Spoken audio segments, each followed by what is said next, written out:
since 2008, but really before that, before the city took ownership of doing substance abuse prevention, a group called Medford Health Matters, they began the initiative of working on substance abuse prevention. And what that means is to work with the schools, the police, and multiple sectors within the community to create a change systematically to overall support kids to have healthier lifestyles and to stay away from drugs and alcohol. And that could be a million different ways and strategies, but really the purpose is to come together, figure out what is happening in Medford, how is it affecting the youth, the families, and the community, and then what's our direction and how we're going to do that. So we've been around doing this work, but then in 2015, Mayor McLean set forth to create a position that included outreach, so he created the prevention and outreach position, and I was appointed to that position, and I have been here since 2008 doing the prevention work.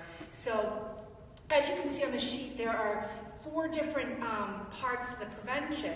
We have intervention, which I'll talk about, and then we're also working on a recovery support program to figure out how to keep people who have attained and achieved recovery to stay in recovery so that we don't have major incidences of overdoses and other chronic substance use behaviors. So the prevention side, we have a prevention grant called Partnerships for Success. Lisa Bandoyan is the coordinator for that, and that is specifically addressing prescription drug use between 9th and 12th grade. So a lot of her work is focusing with the school and to build prevention programs within the school. The school has been doing so much for so long. Our numbers are so low that you would not even think that we should need this grant for prescription drug prevention, but we received this grant because our opioid use amongst adults and overdoses is very high. So we have this real discrepancy that we're trying to work on. So what we're trying to do is to create more sustainability of the things that are going really well at Medford schools and keep that moving forward, as well as to start finding those indicated populations, those people who are having the issues, intervene early so that they get help before they have a real long-term chronic substance use disorder. So some of the things that we've done over the last 5 years is the police department and our work in the prevention, we're now the office of, but the work that we were doing is we partnered on an underage drinking early intervention program. So any officer that finds an underage person drinking alcohol or using marijuana or other drugs, they come to this program. We do a 3-hour education program, and a part of that is to find out if this person might have major issues with substance use. Because sometimes it's just an experimentation. Sometimes they're just drinking and they need to have a quick conversation and education will work. Sometimes it's been a problem and it's a growing problem and they need to get help, because a lot of officers have told me that a lot of the kids that they're seeing overdose, they saw them underage drinking as well. So we want to stop that right then and there. So we have that program working. Officer Roy Lockowitz has been a champion and working very hard, and he's our liaison for that, as well as with our alcohol compliance. We work on doing compliance checks and support the police to do that. So that's a part of the intervention piece. And now the added piece that the police department and the fire department have been working on is they carry naloxone now to reverse overdoses. So we support them by doing some of the administrative work on a naloxone grant that the fire and the police have to supply the naloxone to do some outreach engagement with the community. So that's a really positive thing that's been happening over the last 1.5 years now. And we'll continue to do that, but we've kind of expanded beyond that. And Captain Fowler is kind of the go-to person that I would speak to about doing door knocks after an overdose. So I receive a report, so-and-so is overdosed. We create a database. We're keeping track of who and how, and then we're going on, do you want help? If you don't want help, that's fine. Just keep our resources, and if you need us when you're ready, come and get us.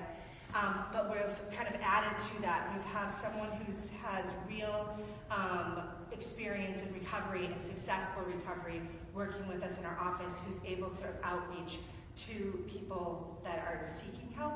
So sometimes it's someone calling in us and asking us to go and talk to that person, or sometimes it's the person themselves that's saying, you know what, you're right, I cannot continue to have run-ins with these multiple overdoses or other negative things that are happening to me, maybe with the court. So we've gotten some referrals from different aspects. The police have referred us, some people from the community have referred us, people have come to us, and we are outreaching to we've had about I'd say 15 people that we've had communication with, and we have about 4 or 5 people that we're solidly communicating with and working with, and we have some people that are showing some recovery, early success in their recovery. That's always tenement on them continuing their own recovery. It's their recovery, but we're there to support them. So we're doing a lot of stuff. We help facilitate. The police have a crisis intervention, we call it a crisis intervention team, with providers that come to the table. We help to work on coming up with solutions with individuals with chronic mental health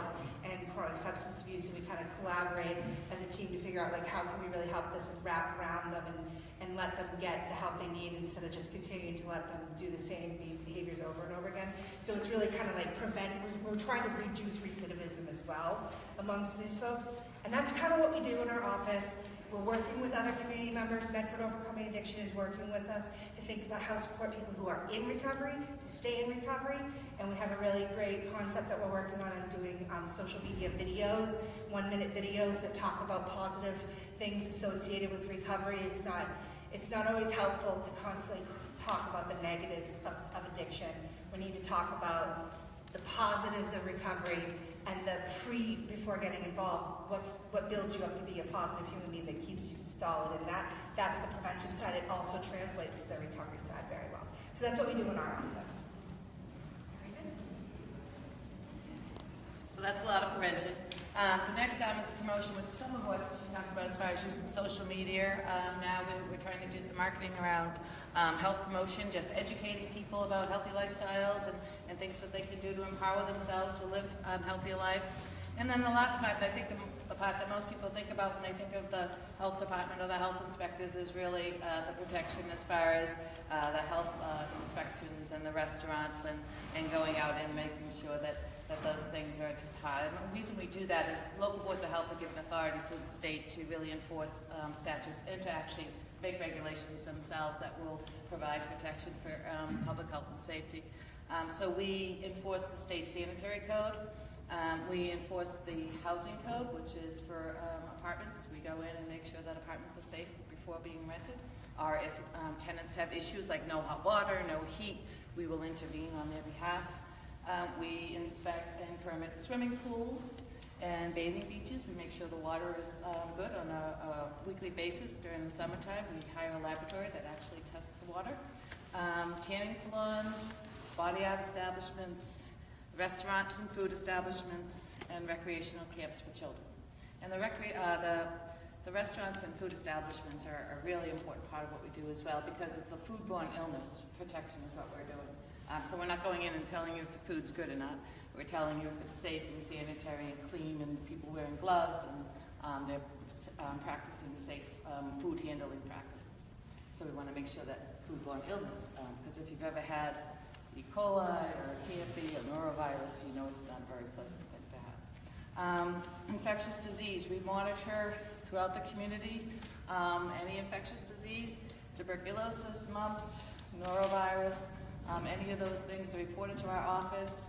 We get in contact with the person, we find out if they've had any contacts with others, who their family members are, who they're living with, do they have a boyfriend or girlfriend. Sometimes the mumps are toughs, that's what we kind of find out, you know, so if they have the boyfriend or girlfriend going on, because it's amazing how quickly these diseases can actually spread and how the cases can multiply. So you try to nip it in the bud, you try to kind of figure out who's been exposed and then get them the medication they need. And then the other part we do is emergency response with preparedness. So again, that's a lot of planning work designed to address any major health threats. So, you know, anthrax, if we have to give Cipro, we have to have plans for the State Department that would be able to vaccinate or hand out medication to the entire population of Medford within 24 hours. And we actually have to have those plans. And as part of that, we have a medical reserve corps that we're trying to build up of volunteers, because in order to get medicine to or vaccinate 57,000 people in 24 hours, you're going to need a lot of help. So we are trying to build up our medical reserve corps to help us with that. So that's kind of it in a nutshell. Quick and dirty. Actually, our emergency management director is involved with snowstorms and hurricanes and pretty much anything that could happen. She's our person of contact for all of those services. It's a heavy load. But also we have with us tonight, she DPW Commissioner. We have Captain Fowler and Lieutenant Covino from the Police Department. So they'll all just maybe quickly, kind of just an intro, and then we'll take some questions from you. Okay, for those of you that don't know me, my name is Frank Giliberti. There's only like 3 or 4 people here that really don't know, but I've been a member of the department. I'm in my 35th year now, 19 almost as chief. Department consists of about 124 members currently, 1 chief, 6 deputy chiefs, 10 captains, 24 lieutenants, and 80 some odd firefighters, 83 firefighters. We have 6 fire stations that are strategically located throughout the community. Headquarters at 120 Main Street, and that houses our Engine 1, our Ladder 1, the division commander, and the day staff, and I'll tell you a little bit about them in a minute. Our Engine 2 station on Harvard Avenue is our Engine 2 at 26 Harvard Ave. Engine 3 at Salem Street, Ladder 2 at Salem Street. Riverside Ave is Engine 4, 435 Riverside Ave. Engine 5 is in South Medford at 0 Medford Street.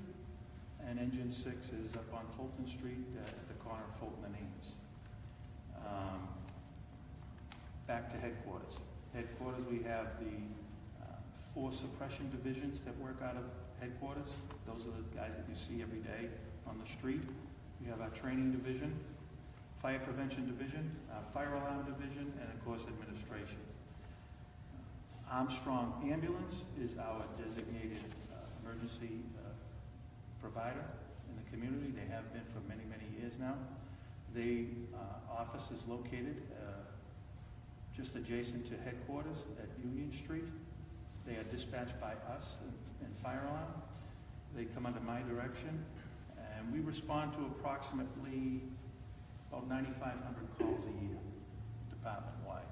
Most of those are emergency calls, but that makes up medical emergencies, car accidents, things of that nature.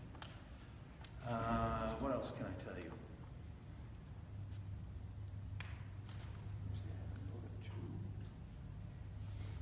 6 engines, 2 ladders. Yeah, any questions? When you say 2 ladders, what does a ladder mean?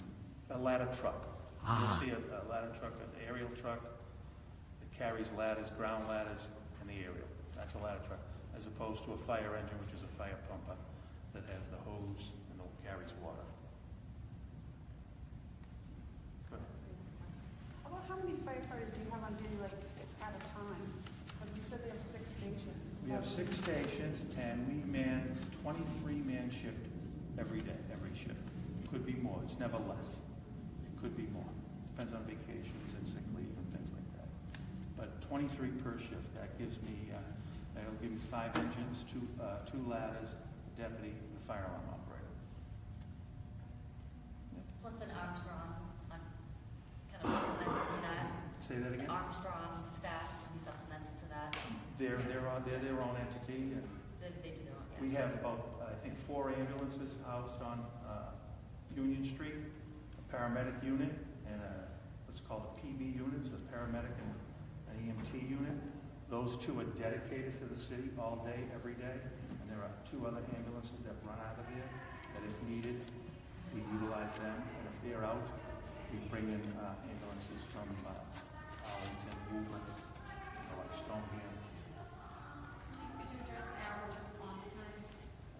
Average response time, because of the way the stations are located, depending on the time of day and traffic, 2 to 3 minutes, 2 to 4 minutes, it depends. Depends.